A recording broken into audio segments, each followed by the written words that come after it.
শহর থেকে অনেক দূরে পাহাড় আর ঘন জঙ্গলের সীমানায় অবস্থিত একটি গ্রাম রতনপুর।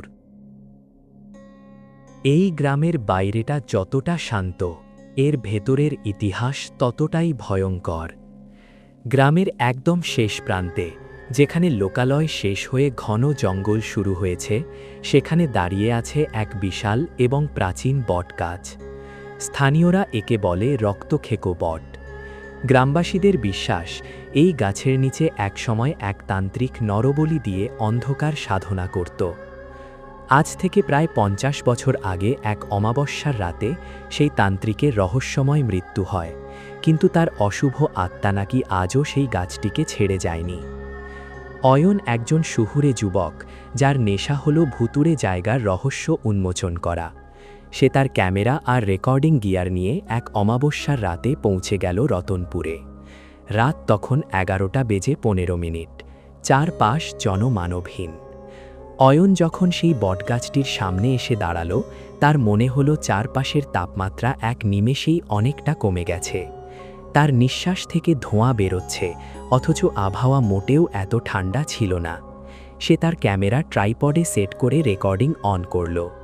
লেন্সের ভিউ ফাইন্ডার দিয়ে তাকাতেই তার শিরদাঁড়া দিয়ে একটা হিম শীতল স্রোত বয়ে গেল। সে দেখল গাছের একটা মোটা ডাল থেকে সাদা কাপড়ে মোড়ানো কিছু একটা ঝুলছে, কিন্তু খালি চোখে তাকালে সেখানে কিছুই নেই। অন্ধকার যেন তাকে চারপাশ থেকে গিলতে শুরু করল। কৌতূহলী অয়ন গাছের আরও কাছে এগিয়ে গেল। হঠাৎ তার কানের খুব কাছে কেউ একজন খুব জোরে শ্বাস ফেলল। চমকে পেছনে ফিরে অয়ন কাউকেই দেখতে পেল না, কিন্তু তখনই সে লক্ষ্য করল গাছের পাতাগুলো কোনো বাতাস ছাড়াই প্রবলভাবে কাঁপছে।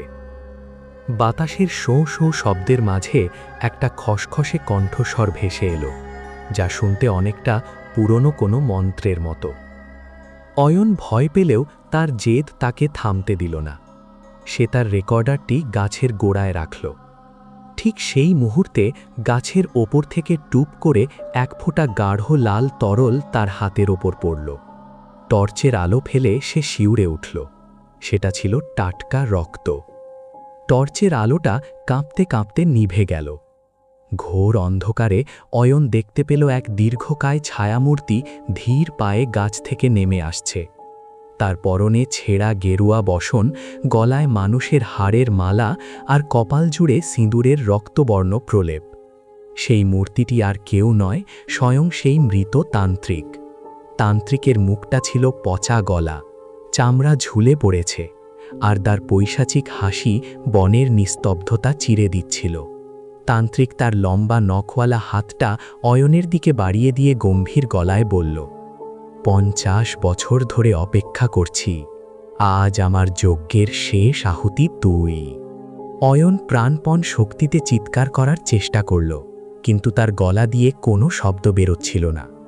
চারদিকের গাছপালা যেন জীবন্ত হয়ে তাকে চারপাশ থেকে ঘিরে ধরল।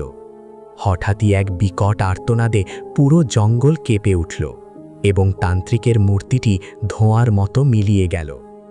পরদিন সকালে গ্রামবাসীরা অয়নকে সেই গাছের নিচেই খুঁজে পায়। সে বেঁচে ফিরলেও তার চুলগুলো এক রাতেই সাদা হয়ে গিয়েছিল। আজও রতনপুরের কেউ সেই বটগাছের দিকে তাকালে দেখতে পায় ঘন ডালপালার আড়ালে একজোড়া রক্তিম চোখ তাদের ফেরার অপেক্ষায় জ্বলছে। যদি গল্পটি আপনাদের ভালো লেগে থাকে, তাহলে ভিডিওটিতে একটি লাইক দিন, চ্যানেলটি সাবস্ক্রাইব করুন, আর বন্ধুদের সাথে শেয়ার করতে ভুলবেন না।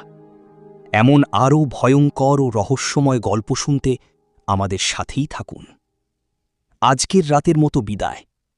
আবার দেখা হবে নতুন এক অন্ধকার গল্পে।